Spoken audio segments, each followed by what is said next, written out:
And now, it's time for another Dice Tower review with Tom Vasel.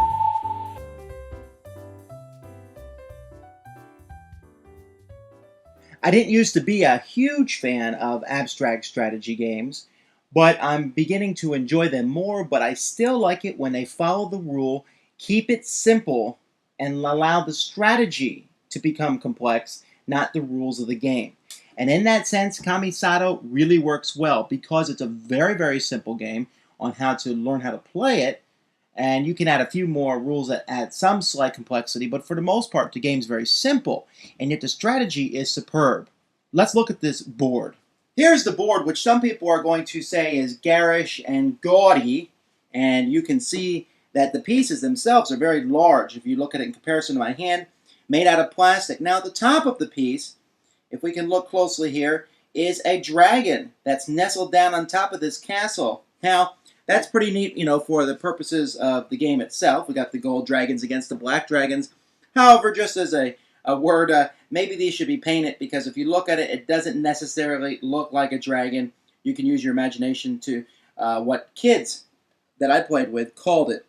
However, this is the way the game starts on a 64 square board, just like chess, except here all the pieces on the board have different colors, and these colors match the pieces of the game. Now, for the initial basic game, each player starts with their pieces on a row on the color. Now, later on, as you get more advanced, you'll be able to decide where your pieces go, and you'll take turns, and there's some strategy to that. But this is the setup for the basic game. One player goes first, the other player follows, and so on and so forth. It's very simple. Each piece can move in a straight line forward as far as it wants. So, for example, this orange piece can go here, here, here, here, here, here, or it can go diagonally to any of these pieces here. So let's say it moves there. It moves 3 spaces diagonally. So the first player can move any piece he wants, straight and forward, like I just did. However, the opponent now must move the piece that matches the color of the square you ended on. So this orange piece ended on an orange square. Now it's this orange piece's turn. And so he goes forward 3 to pink.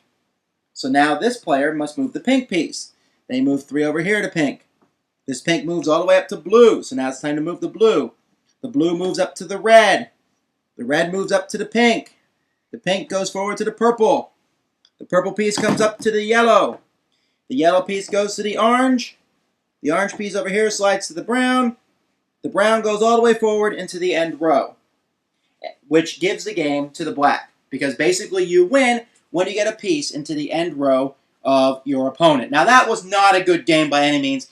I was just moving pieces around as I could. There can come a situation where one of your pieces can't move. For example, let's say this is the situation right now, and gold lands on a red piece, forcing the red piece to move. He can't move, so it's as if he doesn't move. He has to stay on the red, and the opponent can then move their red piece.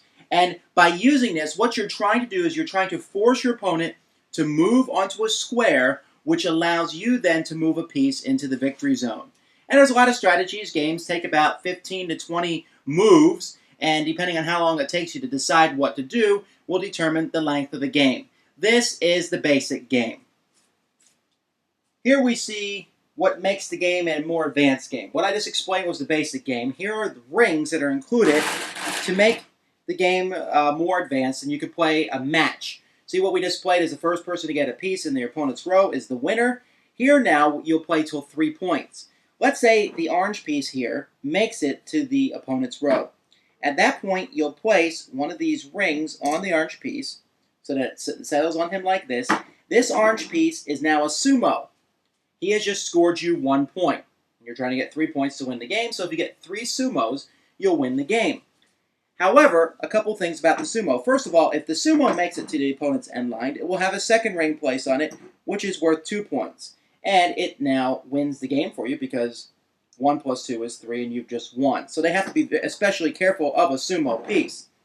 Also, a sumo piece can perform a sumo push. When there's a piece directly in front of it, it can move it 1 space forward. If there's no one behind it, you can push it straight back. The opponent loses their turn, and you move to the spot that the piece pushed back on lands onto. There's a few other minor rules regarding sumos, but the biggest one that you would want to know about is the fact that they move slower. They can only move 5 spaces rather than all the way across the board like the other pieces, which puts a limit on them somewhat.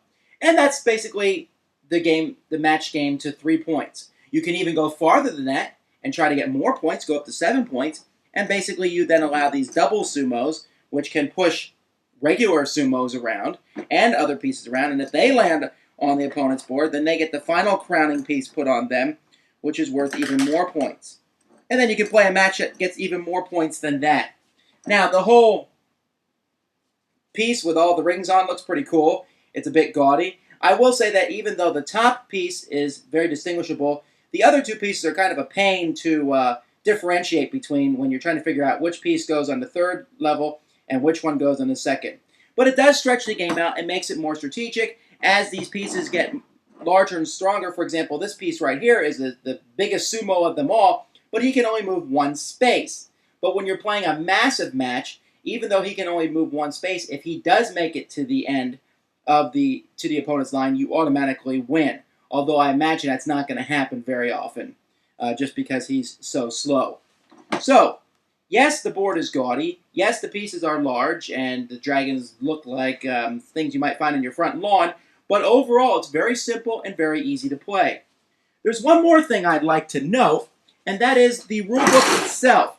The rulebook itself is a bit complicated, I thought. Maybe they covered every single option, but they did include a booklet here that shows all kinds of moves. And this booklet has many pages showing many examples, and on the back even has some example games that you can play out, which is a very helpful thing. I found this very easy to understand the game after looking at this. Peter Burley does it again.